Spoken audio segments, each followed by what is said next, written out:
Hello दोस्तों, आप सभी का स्वागत करते हैं बिहार बोर्ड स्टडी पॉइंट में। तो दोस्तों, आज के इस इम्पोर्टेंट वीडियो हम डिस्कस करने वाले हैं बिहार बोर्ड 12th क्लास के हिंदी के चैप्टर नंबर 1 से 5 तक के मोस्ट इम्पोर्टेंट जो क्वेश्चन दोस्तों जो पूछे गए हैं और पूछने की संभावना है दोस्तों उस पर। तो आज के इस वीडियो हम 50 क्वेश्चन लेकर आए हैं। तो इस वीडियो के अंत तक जरूर बने रहें और इस वीडियो का लाभ लें। अगर आप इस चैनल पर नए हैं तो चैनल को ज्वाइन जरूर कर लें। तो चलते हैं दोस्तों अपने टॉपिक को। इस वीडियो का पहला क्वेश्चन यहाँ पे है दोस्तों। पहला क्वेश्चन कह रहा है कि बातचीत निबंध के लेखक कौन है? ए राम वृक्ष बेनीपुरी, बी कृष्ण भट्ट, सी दिनकर और डी प्रेमचंद्र। तो दोस्तों, बातचीत निबंध के जो लेखक हैं वह है बालकृष्ण भट्ट। इसका ऑप्शन नंबर बी बिल्कुल राइट आंसर है। नेक्स्ट क्वेश्चन यहाँ पे है, बालकृष्ण भट्ट किस युग के साहित्यकार थे? ए भक्ति युग, बी भारतेंदु युग, सी द्वितीय युग और डी आधुनिक युग। तो बालकृष्ण भट्ट जो थे दोस्तों यह भारतेंदु युग के साहित्यकार थे। इसका ऑप्शन नंबर बी बिल्कुल राइट आंसर है। नेक्स्ट क्वेश्चन यहाँ पे दोस्तों दिया हुआ है, बातचीत का मुख्य विषय क्या है? ए गद्य कला, बी संवाद कला, सी कविता और डी नाटक। तो बातचीत का मुख्य जो विषय है दोस्तों यह है संवाद कला। क्या है? संवाद कला। इसका ऑप्शन नंबर बी बिल्कुल राइट आंसर है। नेक्स्ट क्वेश्चन यहाँ पे दोस्तों दिया हुआ है। नेक्स्ट क्वेश्चन दोस्तों कह रहा है कि बातचीत में किस प्रकार की भाषा को श्रेष्ठ बताया गया है? ए कठिन, बी संस्कृत निष्ठ, सी सहज और सरल और डी उर्दू मिश्रित। तो इनका जो राइट आंसर है दोस्तों है सहज और सरल। इसका ऑप्शन नंबर सी बिल्कुल राइट आंसर है। नेक्स्ट क्वेश्चन यहाँ पर दोस्तों दिया है, वार्तालाप की सफलता किस पर निर्भर करती है? ए वक्ता पर, बी श्रोता पर, सी दोनों पे और डी किसी पर नहीं। तो वार्तालाप यानी बातचीत की सफलता है दोस्तों यह निर्भर करते हैं वक्ता और श्रोता पे। तो इनका ऑप्शन नंबर सी बिल्कुल राइट आंसर होगा, दोनों। चलते हैं दोस्तों नेक्स्ट क्वेश्चन की ओर। नेक्स्ट क्वेश्चन यहाँ पे दिया हुआ है, कटु और उपबाऊ बातचीत को लेखक ने कैसा कहा? ए लाभकारी, बी मनोरंजक, सी हानिकारक और डी आवश्यक। तो यह जो राइट आंसर है दोस्तों यह है हानिकारक। इसका ऑप्शन नंबर सी बिल्कुल राइट आंसर है। नेक्स्ट क्वेश्चन है दोस्तों, बातचीत में सबसे आवश्यक गुण क्या है? ए ज्ञान, बी धैर्य, सी हास्य और डी संयम। तो दोस्तों इनका जो आवश्यक गुण है वह है दोस्तों संयम। इसका ऑप्शन नंबर डी बिल्कुल राइट आंसर है। नेक्स्ट क्वेश्चन यहाँ पर दोस्तों दिया हुआ है, बालकृष्ण भट्ट ने बातचीत को किससे तुलना की है? ए संगीत, बी चित्रकला, सी कला और डी साहित्य। तो बातचीत को जो है दोस्तों कला से तुलना की है। इसका ऑप्शन नंबर सी बिल्कुल राइट आंसर है। नेक्स्ट क्वेश्चन यहाँ पे है, लेखक का मानना है कि बातचीत किसे प्रिय लगती है? ए गंभीर व्यक्ति, बी सभ्य समाज, सी बच्चों को और डी निर्धनों को। तो बातचीत जो प्रिय लगती है दोस्तों सभ्य समाज को लगती है। इसका ऑप्शन नंबर बी बिल्कुल राइट आंसर है। नेक्स्ट क्वेश्चन यहाँ पे दोस्तों दिया हुआ है, बातचीत में किन शब्दों का प्रयोग नहीं होना चाहिए? ए शिष्ट, बी कटु, सी सरल और डी मधुर। दोस्तों सभी होना चाहिए लेकिन कटु है जहरीला बात हम लोग कहते हैं दोस्तों यह नहीं होना चाहिए। इसका ऑप्शन नंबर बी बिल्कुल राइट आंसर है।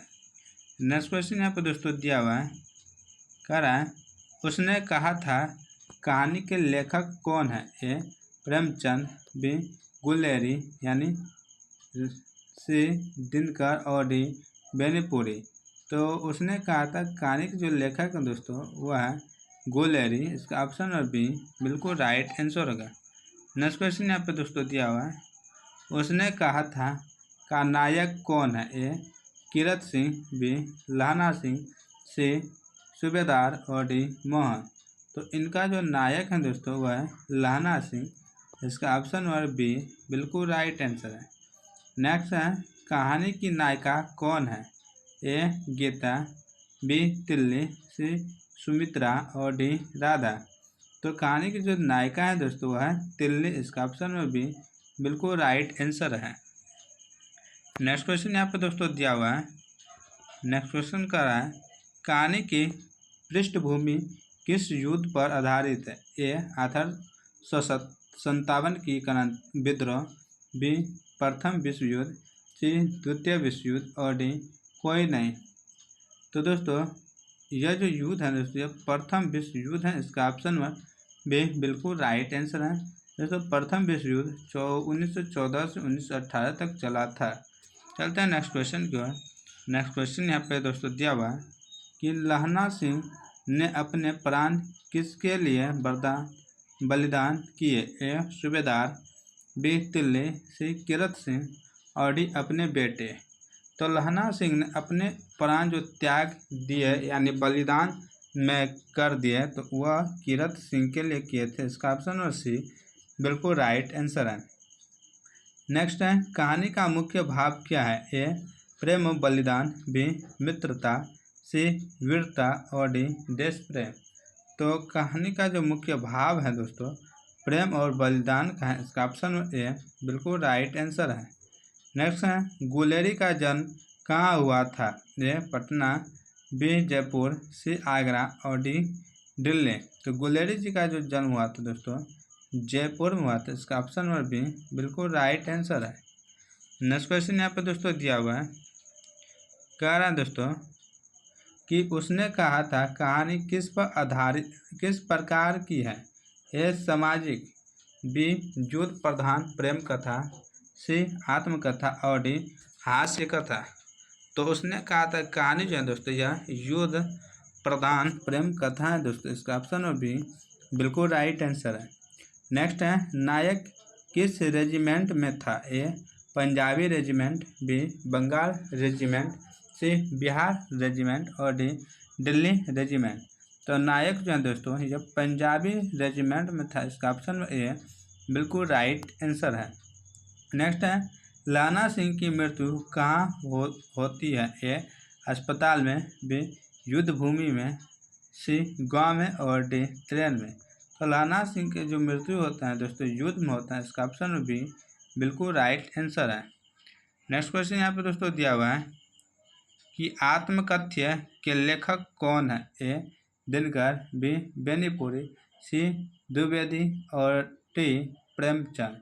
आत्मकथ्य के लेखक जो है दोस्तों वह बेनीपुरी है। इसका ऑप्शन में भी बिल्कुल राइट आंसर है। बेनीपुरी का जन्म किस राज्य में हुआ था? ए उत्तर प्रदेश, बी बिहार, सी मध्य प्रदेश और डी झारखंड। तो बेनीपुरी जी का जो जन्म हुआ है दोस्तों बिहार में। इसका ऑप्शन में भी बिल्कुल राइट आंसर है।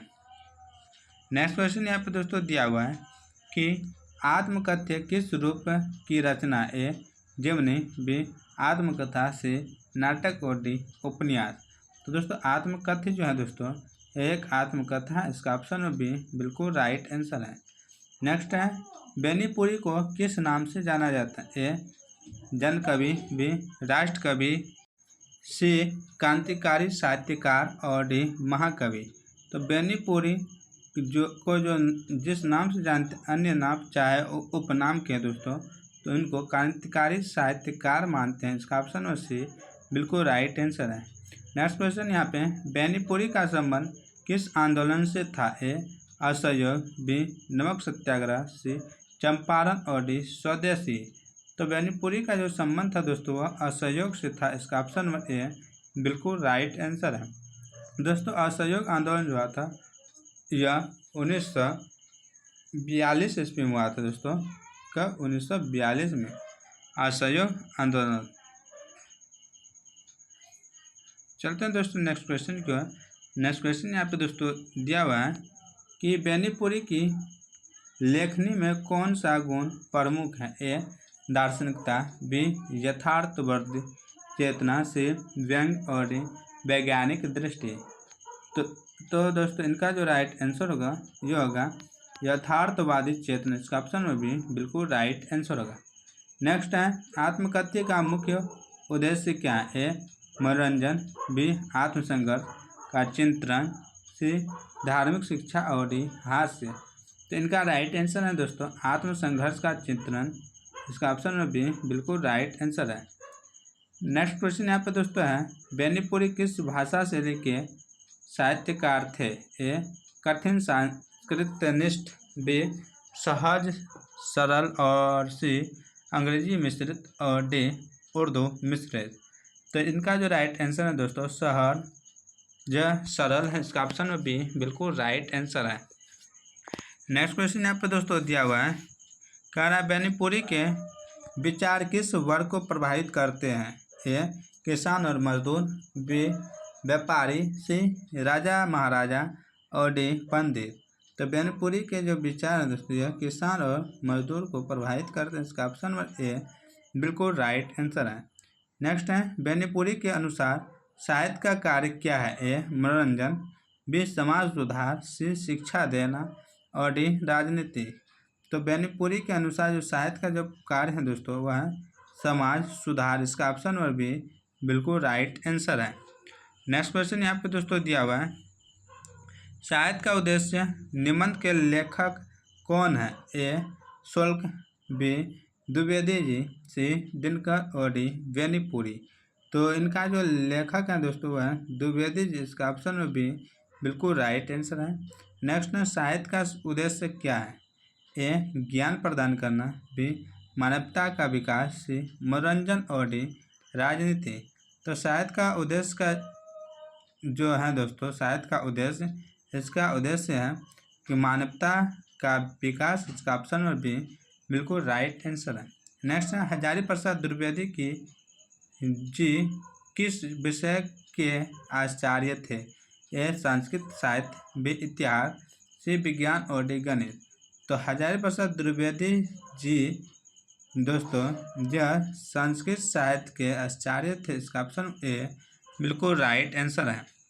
नेक्स्ट क्वेश्चन यहाँ पे है दोस्तों कि साहित्य किसका दर्पण है? ए समाज का, बी व्यक्ति का, सी संस्कृत का और डी जीवन का। तो साहित्य जो है दोस्तों यह जीवन का दर्पण है। इसका ऑप्शन में डी बिल्कुल राइट आंसर है। नेक्स्ट क्वेश्चन यहाँ पे दोस्तों दिया है, साहित्य में रस किससे उत्पन्न होता है? ए कल्पना से, बी भावना से, सी तर्क से और डी अनुभव से। तो साहित्य में जो रस है दोस्तों यह भावना से उत्पन्न होता है। इसका ऑप्शन नंबर बी बिल्कुल राइट आंसर है। नेक्स्ट क्वेश्चन यहाँ पे दोस्तों दिया हुआ है कि साहित्य का वास्तविक आधार क्या है? ए धर्म, बी राजनीति, सी मानव जीवन और डी अर्थशास्त्र। तो दोस्तों इनका जो वास्तविक आधार है मानव जीवन। इसका ऑप्शन नंबर सी बिल्कुल राइट आंसर है। नेक्स्ट है, द्विवेदी जी का जन्म कहाँ हुआ था? ए उत्तर प्रदेश, बी बिहार, सी दिल्ली और डी राजस्थान। तो द्विवेदी जी का जो जन्म हुआ था दोस्तों उत्तर प्रदेश में हुआ था। इसका ऑप्शन ए बिल्कुल राइट आंसर है। नेक्स्ट क्वेश्चन यहाँ पे दोस्तों दिया हुआ है कि साहित्य किसका साधन है? ए मनोरंजन का, बी मानव कल्याण का, सी राजनीति का और डी कला का। तो साहित्य जो है दोस्तों यह मानव कल्याण का साधन है दोस्तों। इसका ऑप्शन में बी बिल्कुल राइट आंसर है। नेक्स्ट क्वेश्चन यहाँ पे दोस्तों दिया हुआ है, द्विवेदी जी ने साहित्य में किसकी प्रमुखता स्वीकार की है? ए भावना, बी तर्क, सी अनुभव और डी ज्ञान। तो यह दोस्तों राइट आंसर ए है भावना। चलते हैं नेक्स्ट क्वेश्चन की ओर। नेक्स्ट है, निबंध की शैली कैसी है? ए व्यंग्यात्मक, बी तर्कपूर्ण और गंभीर, सी हास्य प्रधान और डी रोमांटिक। तो निबंध शैली जो है दोस्तों यह तर्कपूर्ण और गंभीर है। इसका ऑप्शन बी बिल्कुल राइट आंसर है। नेक्स्ट क्वेश्चन यहाँ पे दोस्तों दिया है कि पुत्र दर्शन और धर्म के लेखक कौन है? ए निराला, बी दिनकर, सी द्विवेदी और डी प्रसाद। तो पुत्र दर्शन और धर्म के जो लेखक हैं दोस्तों दिनकर जी हैं। इसका ऑप्शन नंबर बी बिल्कुल राइट आंसर है। क्या है? बी। चलते हैं नेक्स्ट क्वेश्चन की ओर दोस्तों। नेक्स्ट क्वेश्चन यहाँ पे दोस्तों दिया हुआ है कि दिनकर को किस उपाधि से सम्मानित किया जाता है? ए राष्ट्र कवि, बी लोक कवि, सी जन कवि और डी महाकवि। तो दिनकर जी को दोस्तों राष्ट्र कवि की उपाधि से सम्मानित करते? इसका ऑप्शन ए बिल्कुल राइट आंसर है। नेक्स्ट क्वेश्चन है, दिनकर की प्रमुख कृति कौन सी है? ए गोदान, बी कामायनी, सी कुरुक्षेत्र और डी भारत भारती। तो दोस्तों भारत भारती, कुरुक्षेत्र, कामायनी और गोदान, इनका राइट आंसर है कुरुक्षेत्र। दोस्तों यहाँ पे गोदान है दोस्तों, गोदान किसने? प्रेमचंद ने लिखा था। किसने? प्रेमचंद ने दोस्तों लिखा था। भारत भारती दोस्तों किसने लिखा था? मदन मोहन मालवीय ने भारत भारती लिखा था। चलते हैं दोस्तों नेक्स्ट क्वेश्चन की ओर। नेक्स्ट क्वेश्चन यहाँ पे दोस्तों दिया हुआ है कि पुत्र दर्शन और धर्म का स्वर हो कैसा है? ए व्यंग्यात्मक, बी दार्शनिक, सी हास्य प्रधान और डी वैज्ञानिक। तो पुत्र दर्शन और धर्म का जो स्वर है दोस्तों यह दार्शनिक है। इसका ऑप्शन नंबर बी बिल्कुल राइट आंसर है। दिनकर का जन्म किस जिले में हुआ था? ए पटना में, बी बेगूसराय, सी दरभंगा और डी गया। इनका जन्म बेगूसराय जिला में हुआ है दोस्तों। इसका ऑप्शन नंबर बी बिल्कुल राइट आंसर है। चलते हैं नेक्स्ट क्वेश्चन को दोस्तों। नेक्स्ट क्वेश्चन यहाँ पे है, दिनकर किस भाषा के साहित्यकार थे? ए संस्कृत, बी हिंदी, सी उर्दू और डी भोजपुरी। तो इनका राइट आंसर है हिंदी। क्या है दोस्तों? हिंदी। चलते हैं नेक्स्ट क्वेश्चन की ओर। नेक्स्ट क्वेश्चन यहाँ पे दोस्तों है, दिनकर की रचनाओं में कौन सा भाव प्रधान है? ए श्रृंगार, बी वीर रस, सी हास और डी शांत रस। तो इनके भाव प्रधान है दोस्तों तो वह वीर रस है। इसका ऑप्शन बी बिल्कुल राइट आंसर है। नेक्स्ट है, पुत्र दर्शन और धर्म में किसका उल्लेख है? ए युधिष्ठिर और भीष्म, बी अर्जुन और कृष्ण, सी राम और लक्ष्मण और डी पिता और पुत्र। तो इनका राइट आंसर है पिता और पुत्र दोस्तों। इसका ऑप्शन नंबर डी बिल्कुल राइट आंसर है। यहाँ पे युधिष्ठिर और भीष्म है दोस्तों, यह सब महाभारत के किरदार हैं। अर्जुन, कृष्ण, राम लक्ष्मण, ये तो राम लक्ष्मण। तो दोस्तों राम लक्ष्मण जानते ही आप लोग। नेक्स्ट है, दिनकर की रचनाओं में किसका प्रभाव दिखता है? ए गांधी, बी टॉलस्टॉय, सी मार्क्स और डी लोक जीवन। तो दिनकर की रचनाओं में दोस्तों जो भाव दिखता है वह लोक जीवन का लिखता है। इसका ऑप्शन नंबर डी बिल्कुल राइट आंसर है। और दोस्तों यहाँ पे नेक्स्ट क्वेश्चन और इस वीडियो का अंतिम क्वेश्चन है कि दिनकर को साहित्य अकादमी पुरस्कार किस कृति पर मिला? ए संस्कृत के 4 अध्याय, संस्कृति के 4 अध्याय, बी कुरुक्षेत्र, सी परशुराम की प्रतीक्षा और डी सरसों का अध्ययन। तो दिनकर जी को जो साहित्य अकादमी पुरस्कार मिला है दोस्तों वह संस्कृत के 4 अध्याय पर मिला है। इसका ऑप्शन नंबर ए बिल्कुल राइट आंसर है। तो दोस्तों आज की वीडियो यहीं समाप्त होती हैं, यानी द एंड होती हैं। तो यह वीडियो आपको कैसा लगा आप कमेंट कर जरूर बताइएगा। तो इसी तरह के क्वेश्चन के साथ कल के वीडियो में फिर से मिलते हैं। तब तक आप अपने लक्ष्य के पीछे भागते रहें और एग्ज़ाम की तैयारी बेहतरीन से करें। तो मिलते हैं कल के वीडियो में फिर से, तब तक जय हिंद जय भारत।